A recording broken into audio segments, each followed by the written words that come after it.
வணக்கம். திசைகளின் 10 மணி செய்திகள்.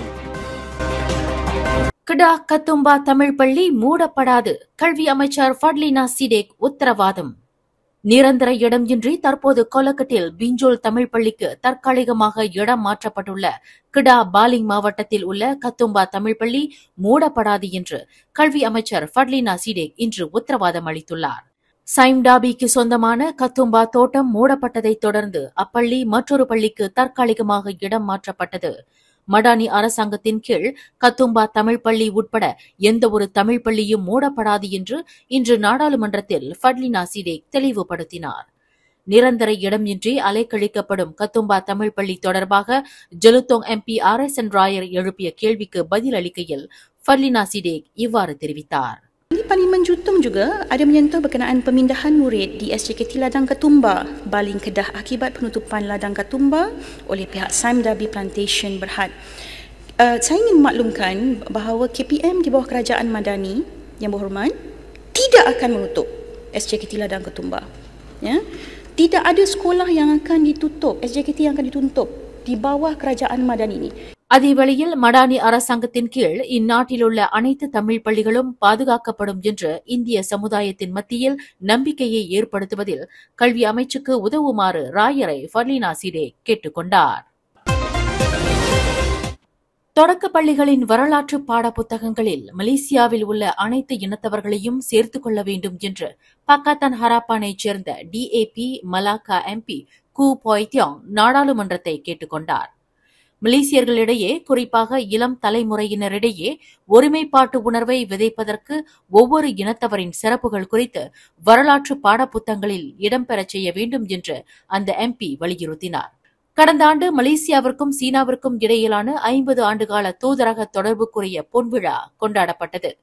இது ஏதோ சீனாவுடன் மலேசியா கொண்டுள்ள ஒரு புதிய தொடர்பாக ஓர் அரை நூற்றாண்டுகளுக்கு முன்பு ஏற்பட்டது போல் இளைய தலைமுறையினர் கருதக்கூடும்.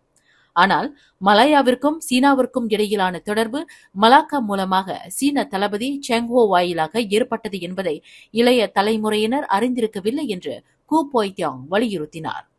அதேவேளையில் இந்த வரலாற்று உண்மையை இன்றைய சரித்திர பாடநூலில் ஒரு வரியை கூட காண முடியவில்லை என்று கல்வி அமைச்சர் ஃபட்லினா சிடேக்கை நோக்கி கூ பாய் தியோங் கேள்வி எழுப்பினார். முன்னாள் பிரதமர் டத்தோஸ்ரீ இஸ்மாயில் சப்ரி யாக்கோப்பின் 4 மூத்த அதிகாரிகளிடம் மலேசிய ஊழல் தடுப்பு ஆணையமான SPRM தொடர்ந்து விசாரணை செய்து வருகிறது. ரொக்க பணம் மற்றும் சொத்துக்கள் தொடர்பான விவரங்கள் இன்னும் கண்டறியப்படவில்லை. இதன் தொடர்பில் மேலும் சில சாட்சிகள் அழைக்கப்படலாம் என்று அந்த ஆணையம் தெரிவித்துள்ளது. லஞ்ச ஊழல் தொடர்பில் இஸ்மாயில் சப்ரியின் 4 அதிகாரிகள் SPRM-இனால் கைது செய்யப்பட்டு தற்போது விசாரணை செய்யப்பட்டு வருகின்றனர். அவர்களை 5 நாள் வரையில் தடுப்பு காவலில் வைப்பதற்கு நீதிமன்றம் அனுமதி அளித்துள்ளது. மியான்மர் நாட்டிலுள்ள வேலைவாய்ப்பு மோசடி கும்பலின் வலையில் சிக்கிய 15 மலேசியர்கள் இன்று நாட்டிற்கு திரும்ப அழைத்து வரப்பட்டனர். பாதிக்கப்பட்ட அனைவரும் புகிட் கயு ஹித்தாம் குடிநுழைவு சுங்கம், தனிமைப்படுத்துதல் மற்றும் பாதுகாப்பு வளாகத்திற்கு பாதுகாப்பாக வந்து சேர்ந்தனர். மேல் விசாரணைக்கு உதவுவதற்காக அவர்கள் அனைவரும் அரச மலேசிய போலீஸ் படையிடம் ஒப்படைக்கப்பட்டனர். பாதிக்கப்பட்ட அனைவரையும் திருப்பி அனுப்புவதற்கு தாய்லாந்தின் பேங்காக்கில் உள்ள மலேசிய தூதரகம் மூலம் வசதி செய்யப்பட்டதாக வெளியுறவு அமைச்சு இன்று ஒரு அறிக்கையில் தெரிவித்துள்ளது. பாதிக்கப்பட்ட அனைவரும் கடந்த பிப்ரவரி 12ஆம் தேதி மியான்மர் அதிகாரிகளால் தாய்லாந்து அதிகாரிகளிடம் ஒப்படைக்கப்பட்ட பிறகு பேங்காக்கில் உள்ள மலேசிய தூதரகம் அவர்களுக்கு உடனடி உதவியை வழங்கியதாக அது கூறியது. Kuala Lumpur Wangsa Maju section 2 block G9 வீடமைப்பு பகுதியில் மரம் ஒன்று விழுந்ததில் 9 கார்கள் மற்றும் 8 மோட்டார் சைக்கிள்கள் சேதமடைந்தன. இச்சம்பவம் குறித்து நேற்றிரவு மணி 11:43 அளவில் தங்களுக்கு தகவல் கிடைத்ததாக கோலாலம்பூர் பொது தற்காப்புத்துறையின் அதிகாரி அமர் ஜுனைடி தெரிவித்தார். இதனைத் தொடர்ந்து சம்பவம் நிகழ்ந்த இடத்திற்கு விரைந்த பொது தற்காப்புத்துறையின் உறுப்பினர்கள் வாகனங்களின் மீது விழுந்து கிடந்த மரத்தை வெட்டி அப்புறப்படுத்தினர். சிரம்பான் தமன் தொன்கு ஜஃபார் பகுதியில் வீற்றிருக்கும் ஸ்ரீ மகாராஜராஜேஸ்வரர் தேவஸ்தான திருக்கோவிலில் சிவராத்திரியை முன்னிட்டு நாளை பிப்ரவரி 25ஆம் தேதி செவ்வாய்க்கிழமை பிற்பகல் 3:31 மணிக்கு பிரதோஷ அபிஷேகமும் பிரதோஷ நாயகர வலம் வருதல் மற்றும் அதிகார நந்தி பகவானுக்கு அபிஷேகமும் சிறப்பாக நடைபெறவிருக்கிறது. ஆலயத்தின் பிரதான குருக்கள் புவி தர்ஷன் முன்னிலையில் தமிழ்நாடு திருக்கயிலாய பரம்பரை, ஸ்ரீகந்த பரம்பரை, சூரியனார் கோயில் ஆதீன ஸ்ரீகாரியம் வாமதேவ ஸ்ரீமத் சிவாக்கர தேசிய சுவாமிகள் தலைமையில் பிரதோஷம் நடைபெறவிருக்கிறது. தமது மலேசிய வருகையின் போது சிரம்பான் ஸ்ரீ மகாராஜராஜேஸ்வரர் திருக்கோயிலுக்கு தேவஸ்தானம் என்ற உயரிய கௌரவத்தையும் தவத்திரு ஸ்ரீமத் சிவாக்கர தேசிய சுவாமிகள் வழங்கி சிறப்பு செய்துள்ளார். திருவண்ணாமலைக்கு நிகரான மலேசியா திருவண்ணாமலைன்னு சொன்னால் அது ராஜராஜேஸ்வருடைய தேவஸ்தானம். என்னையா திருவண்ணாமலை கோயில் எவ்வளவு பெருசு, இந்த கோயிலோட நீங்க கம்பேர் பண்ணலாமான்னா மூர்த்தி சிறியது, கீர்த்தி பெரியது. நீங்க தமிழ்நாட்டில் பார்த்தீங்கன்னா சில கோயிலில் சிவலிங்கம் இத்தனோண்டு இருக்கும், கோயில் பார்த்தீங்கன்னா 1 கிலோமீட்டர் நடந்து உள்ள போகணும். என்னையா இவ்வளோ பெரிய சிவலிங்கத்துக்கு இவ்வளோ பெரிய கோயிலான்னா மூர்த்தி பெரியவர், மூர்த்தி சிறியவர், கீர்த்தி பெருசுப்பா. ஆளை கண்டு எடை போடாத. அகத்தியர் 2.25 அடி தான் இருப்பார், ஆனால் கடலையே குடிச்சவர். அதனால ஆளை கண்டு எடை போடாதப்பா. வந்தவன் அத்தனை பேரும் சிவன் ரூபம் என்று சொன்னவர்கள் நம்முடைய சம்பிரதாயம். எதுக்கு சொல்ல வரேன்னு சொன்னா, சைவ ஆகம முறைப்படி இருக்கிற மலேசியாவில் இருக்கிற ஒரே ஆலயம் சிவாலயம்னு சொன்னால் அது ராஜராஜேஸ்வர பெருமானுடைய இந்த ஆலயம் தான் சிவாகம முறைப்படி இருக்கிற தேவஸ்தானம். தேவஸ்தானம்ங்கிற பட்டம் எல்லாரும் கொடுக்க மாட்டாங்க. தவத்திரு ஸ்ரீமத் சிவாக்கர தேசிய சுவாமிகள் தலைமையில் நடைபெறும் பிரதோஷ பூஜையில் அடியார் பெருமக்கள் திரளாக வருகை தந்து இறைவனின் திருவருள் பெற்று இன்புறுமாறு ஆலய நிர்வாகத்தினர் அழைப்பு விடுத்துள்ளனர். மேல் விவரங்களுக்கு 017-322-5400.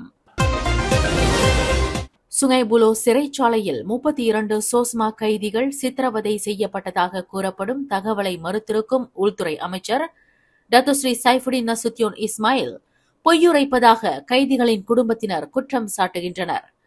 சோஸ்மா கைதி ஒருவரின் துணைவியார் 37 வயது பிரேம்ஸ்ரீ கூறுகையில் தமது கணவர் தாக்கப்பட்டதால் அவரின் உடலில் பலத்த காயங்கள் ஏற்பட்டதை தாம் நேரடியாக பார்த்ததாக குறிப்பிட்டுள்ளார்.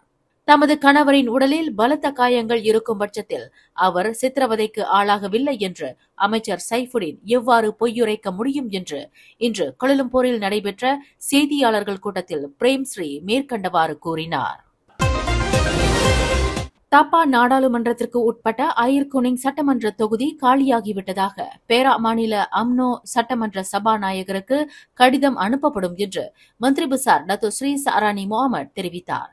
அயர்குனிங் சட்டமன்ற உறுப்பினர் ஈஷாம் ஷாருடின் கடந்த சனிக்கிழமை காலமானதைத் தொடர்ந்து அவர் வகித்து வந்த சட்டமன்ற தொகுதி காலியாகிவிட்டதாக பேரா மாநில சட்டமன்ற சபாநாயகர் டத்தோ முகமது ஜஹீர் அப்துல் கடீருக்கு கடிதம் அனுப்பப்படும் என்று பேரா மாநில அம்னோ தொடர்பு குழுவின் தலைவருமான சாரணி முகமது குறிப்பிட்டார். இடைத்தேர்தலுக்கு வழிவிடும் வகையில் சபாநாயகர் மூலம் தேர்தல் ஆணையத்திடம் தெரியப்படுத்தப்படும் என்று அவர் குறிப்பிட்டார். பினாங்கு செப்ராங்பராய் மாநகர மன்றத்தின் இந்திய பணியாளர்களின் 2025ஆம் ஆண்டு பொங்கல் விழா நேற்று ஞாயிற்றுக்கிழமை Butterworth Dewan Datuk Haji Ahmad Badawi மண்டபத்தில் வெகு விமரிசையாக நடைபெற்றது. செப்ராங்பராய் மாநகர் மன்ற உறுப்பினர் லிங்கேஸ்வரன் சர்மா தலைமையில் மாநகர் மன்ற இந்திய பணியாளர்களுடன் ஒன்றிணைந்து ஏற்பாடு செய்யப்பட்ட இந்த மாபெரும் பொங்கல் நிகழ்வில் மாநகர் மன்ற பணியாளர்கள், அவர்களின் குடும்ப உறுப்பினர்கள் என சுமார் 1000 பேர் கலந்து சிறப்பித்தனர். இந்தியர்களின் கலை கலாச்சாரத்தையும் அவர்களின் பாரம்பரியத்தையும் தொன்மை வாய்ந்த விளையாட்டுகளையும் இளைய தலைமுறையினருக்கு அறிமுகப்படுத்தும் அதே வேளையில் பொங்கல் விழாவிற்கு சிறப்பு சேர்க்கும் வகையில் முன்னெடுக்கப்பட்ட இந்த வருடாந்திர நிகழ்வு பிற்பகல் 4 மணி தொடங்கி இரவு 7 மணி வரை நடைபெற்றது. பினாங்கு ஆட்சிக்குழு உறுப்பினர் டத்து ஸ்ரீ சுந்தர்ராஜு சோமு, பகண்டாலாம் சட்டமன்ற உறுப்பினர் குமரன் கிருஷ்ணன், பகன் ஜெர்மால் சட்டமன்ற உறுப்பினர் சி இ கின், செப்ராங்பராய் மாநகர் மன்ற தலைவர் டத்து பண்டார் டத்து அஜி பட்ரோல் அமீன் அப்துல் ஹமீடி, ஆனந்த பவன் உணவக உரிமையாளர் டத்து அரி கிருஷ்ணன், பினாங்கு மாநில மாயிகா தொடர்பு குழு தலைவரும் ஜெயா உணவக உரிமையாளருமான டத்து ஜே தினகரன், மலேசிய இந்திய வர்த்தக தொழில் சபையின் பினாங்கு மாநில தலைவர் டத்தோ எஸ் பார்த்திபன் ஆகியோர் சிறப்பு பிரமுகர்களாக கலந்து கொண்டனர். சிறார்களுக்கான பல்வேறு போட்டி நிகழ்ச்சிகள், அழகுராணி போட்டி, கோலப் போட்டி, உரி அடித்தல், இசை நாற்காலி, கிராமிய நடனங்கள், கவர்ச்சிகரமான 100 பரிசுகளை தாங்கிய அதிர்ஷ்ட குழுக்கள் என பலதரப்பட்ட நிகழ்வுகள் படைக்கப்பட்டு விழாவிற்கு மெருகூட்டப்பட்டது. முன்னதாக ஆட்சிக்குழு உறுப்பினர் டத்தோ ஸ்ரீ ராஜு, மாநகர மன்ற தலைவர் டத்தோ ஹாஜி பட்ருல் அமீன், சட்டமன்ற உறுப்பினர் குமரன் கிருஷ்ணன் உட்பட அழைக்கப்பட்ட பிரமுகர்களை உரிமை மேள இசையுடன் பிரதான மண்டபத்தை நோக்கி சப்ராங் பிராய் மாநகர மன்ற உறுப்பினர் லிங்கேஸ்வரன் சர்மா அழைத்து வந்தார்.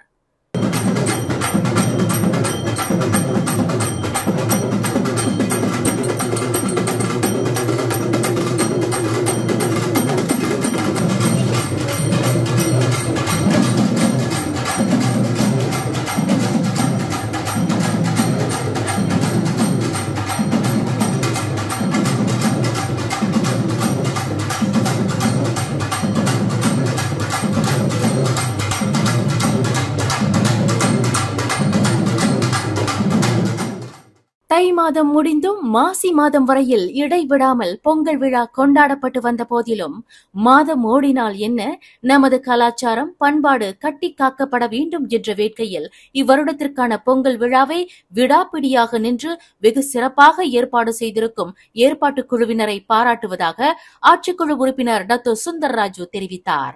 மாதம் ஓடினாலும் என்ன, மாதம் போனாலும் கலாச்சாரம் போகக்கூடாது, நம்ம பண்பாடு போகக்கூடாதுன்னு கண்டிப்பா செஞ்சே ஆவேன்னு ஒரே புடியா இருந்து இன்னைக்கு செஞ்சுட்டாரு. நல்லா செஞ்சிருக்காங்க. ரொம்ப சந்தோஷமா இருக்குது, ரொம்ப பிரமாதமா இருக்குது. இதுல என்ன ஒரு விஷயம்னு கேட்டீங்கன்னாக்க, இன்றையோட நிகழ்வு வந்து MPSP, இது வந்து ஒரு அரசாங்க இலாக்கா அது சேர்ந்தது.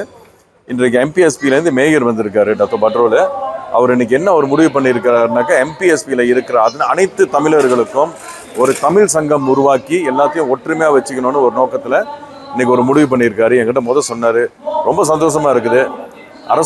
அரசாங்க டிபார்ட்மெண்ட்ல இன்னைக்கு வந்து இந்தியர்களுக்கு அவ்வளவு ரெக்கக்னிஷன் கொடுக்குறாங்கன்னு பார்க்கும்போது ரொம்ப சந்தோஷமா இருக்குது. இந்த மாதிரி பினாங் மாநிலத்தில் மட்டும் இல்ல, எல்லா மாநிலத்திலும் நடந்தா ரொம்ப சந்தோஷமா இருக்கும். இவ்விழாவை இளைஞர்கள் முன்னெடுத்து நடத்துவதை பார்க்கும் போது மகிழ்ச்சியாக உள்ளது என்று பகண்டலாம் சட்டமன்ற உறுப்பினர் குமரன் கிருஷ்ணன் விவரித்தார். இந்த நிகழ்ச்சி நடத்தினவங்க பார்த்தீங்கன்னா எல்லாம் இளைஞர்கள்னு சொல்லலாம், அடுத்த தலைமுறைகள். ஸோ இந்த மாதிரி வாய்ப்பு கொடுத்து அவங்களுக்கு இந்த எக்ஸ்பீரியன்ஸ் கொடுக்குறனால வருகின்ற காலத்தில் இவங்க வந்து ஒரு நல்ல லீடர்ஷிப்பாக மென்டர் பண்ணி கொண்டு வர முடியும். அதே மாதிரி சகோதரர் லிங்கேஷ் பார்த்தீங்கன்னா கவுன்சிலராக இருக்கார். பட் இந்த மாதிரி ஒரு பெரிய கவுன்சில் லெவல் ப்ரோக்ராம் நடக்க முடியுதுன்னா இட்ஸ் அ குட் பிளாட்ஃபார்ம் அவருக்கு வந்து நெக்ஸ்ட் லெவல் கொண்டு போகிறதுக்கு. தலைவர்களாக இருக்கிற நம்ம என்றைக்குமே அடுத்த தலைமுறைகளை உருவாக்கணும். Then only we can shape up the next future leaders. நம்மளுக்கு பிறகு என்றைக்குமே தலைவர் யாருமே நிரந்தரம் இல்லை. நம்ம என்னத்தை விட்டுட்டு போகிறோம், என்னத்தை உருவாக்கிட்டு போகிறோம், அதுதான் முக்கியம். சப்ராங் பிராய் மாநகர் மன்ற பணியாளர்களுடனான உறவை வலுப்படுத்தவும் நமது கலாச்சாரங்கள் விட்டு போகாமல் இருப்பதற்கும் ஆண்டுதோறும் இந்த பொங்கல் விழாவை தாங்கள் முன்னெடுத்து வருவதாக சப்ராங் பிராய் மாநகர் மன்ற உறுப்பினர் லிங்கேஸ்வரன் தெரிவித்தார். நாங்கள் வந்து MPSP பொங்கலை வந்து என்றைக்குமே நாங்கள் மறக்கக்கூடாது. ஆண்டுதோறும் செய்கிற நிகழ்ச்சினால இந்த MPSP பொங்கலை நாங்கள் வருஷம் செஞ்சுக்கிட்டு வரோம். இன்றைக்கி பார்த்தீங்கன்னாக்கா ஏறக்குறைய 4 மணிக்கு இந்த நிகழ்ச்சி ஆரம்பித்தோம். 4 மணிலேருந்து 7 மணி வரைக்கும் கிட்ஸ் காம்படிஷன் நடந்துச்சு, கோலம் போட்டி நடந்துச்சு, கயிறு இழுத்தல் போட்டி நடந்துச்சு, பானை உடைத்தல் நடந்துச்சு. இப்போ குழந்தைகளுக்கு அழகுராணி போட்டிகள் நடத்தினோம். அதோட மியூசிக்கல் சேர் ஒன்று நடத்தியிருந்தோம். இன்றைக்கி இதை நடத்துனதுக்கு என்ன காரணம் என்னன்னாக்கா, ஒரு உறவு என்றைக்குமே வந்து வேலை செய்கிறவங்க கூட மஜ்லிஸ் ஸ்டாஃபுங்கக்கிட்ட வந்து நடக்கிற அந்த ஒரு ஒத்துமை வந்து என்றைக்குமே கைவிட்ட போயிடக்கூடாது. அதே சமயத்தில் நம்மளோட கலாச்சாரமும் இங்கே மறந்துடக்கூடாதுன்றதுனால தான் இதை ஆண்டுதோறும் நாங்கள் செஞ்சுக்கிட்டு இருக்கோம். டாக்டர் ஹரி சத்யாவின் விறுவிறுப்பான மற்றும் கலகலப்பான அறிவிப்பு பொங்கல் விழாவிற்கு மேலும் சிறப்பு சேர்த்தது. விழாவிற்கு முத்தாய்ப்பு வைக்கும் வகையில் உயர் ரக மோட்டார் சைக்கிள்கள் ஆர்வலர்களான விமனா பைக்கர்ஸ், டிரைபல் ரைடர்ஸ், சோப்ரா சங்கம், BMC மற்றும் சோலன் பைக்கர்ஸ் ஆகியோரும் தங்கள் மோட்டார் சைக்கிள்களில் அணிவகுத்து விழாவிற்கு வருகை தந்தது மக்களின் பெரும் கவன ஈர்ப்பாக அமைந்தது.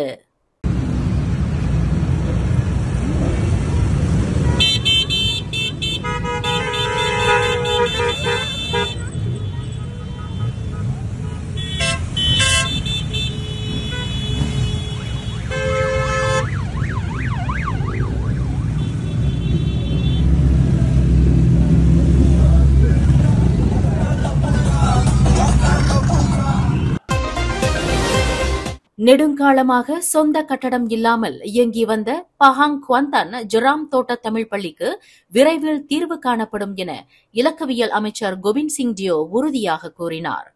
இன்று பள்ளி மேலாளர் வாரியம் சங்கங்களின் பதிவு அலுவலகமான ROS இல் முறையாக பதிந்து கொண்டது. பள்ளி மேலாளர் வாரியம் ROS எனப்படும் சங்க பதிவு இலாகாவில் பதிவு பெற சிக்கலை எதிர்நோக்கியதாக தெரிவிக்கப்பட்ட நிலையில் இன்று அதற்கு நல்லதொரு வழி கிடைத்திருப்பதாக அமைச்சர் கோவிந்த் சிங் தெரிவித்தார். இலக்கவியல் அமைச்சு கல்வி அமைச்சின் ஒத்துழைப்போடு செயல்பட்டதன் வழி பதிவு இலாகாவில் பள்ளி மேலாளர் வாரியம் முறையாக பதிந்து கொண்டதாக அமைச்சர் தமது அறிக்கையில் தெரிவித்தார். ROSஇன் கீழ் இதுவரை பதிவு செய்யப்படாத பள்ளி மேலாளர் வாரியமான LPS நிலை காரணமாக இந்த பள்ளி நிரந்தர கட்டடம் கட்டுவதில் தாமதத்தை எதிர்கொண்டதாக முன்னர் தெரிவிக்கப்பட்டது. கடந்த வாரம் கல்வி அமைச்சர் ஃபர்லீனா சீடேக்குடன் தமிழ் பள்ளிகளின் பிரச்சினை குறித்து கலந்துரையாட சிறப்பு கூட்டம் ஒன்றை ஏற்பாடு செய்தேன். இந்த கூட்டத்தில் ஜெராம் தோட்ட தமிழ் பள்ளி எதிர்கொள்ளும் சவால் பற்றியும் விவாதிக்கப்பட்டது. அதன் விளைவாக இன்று ஜெராம் தோட்ட தமிழ் பள்ளி மேலாளர் வாரியம் வெற்றிகரமாக ROS இல் பதிவு செய்துள்ளது. இந்த வளர்ச்சியை நான் வரவேற்கிறேன். இந்த பிரச்சினைக்கு தீர்வு காண நடவடிக்கை எடுத்துள்ளோம். பள்ளி அதன் சொந்த கட்டடத்தில் இயங்குவதற்கான உடனடி தீர்வை காண நாங்கள் இப்போது கல்வி அமைச்சுடன் தொடர்ந்து பணியாற்றுவோம் என்று இலக்கியவியல் அமைச்சர் கோவிந்த் சிங் நம்பிக்கை தெரிவித்தார். நெடுங்காலமாக முறையான கற்கும் வசதியின்றி கேபினில் இயங்கி வந்த ஜெராம் தோட்ட தமிழ் பள்ளி விவகாரம் பலரது கண்டனத்துக்குள்ளானது என்பது குறிப்பிடத்தக்கது. அதற்கான முதற்கட்ட தீர்வாக இந்த ROS பதிவு நடைபெற்றுள்ளது. ரயில் இருப்பு பாதையில் சிக்கிய ஆசிரியர் ஒருவரின் பழுதடைந்த காரை ரயில் மோதி தள்ளியது.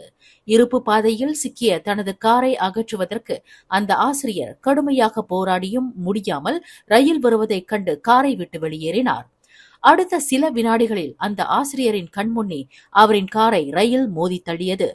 இச்சம்பவம் இன்று காலை 7 மணியளவில் சபா பியூஃபார்ட் கம்போங் ஹலோ கிலாட்டில் நிகழ்ந்தது. இதில் 43 வயது ஆசிரியர் உயிர் தப்பிய வேளையில் அவரின் டொயோட்டா வியாஸ் கார் சேதமுற்றதாக பியூஃபார்ட் மாவட்ட போலீஸ் தலைவர் வாங் லியாங் மெங் தெரிவித்தார். மேலும் செய்திகளை தெரிந்து கொள்ள கீழே இருக்கும் பெல் பட்டனை அழுத்துங்கள். உங்கள் மகிழ்ச்சியை வெளிப்படுத்த லைக் மற்றும் ஷேர் செய்யுங்கள். தொடர்ந்து திசைகளோடு இணைந்திருக்க சப்ஸ்கிரைப் செய்யுங்கள்.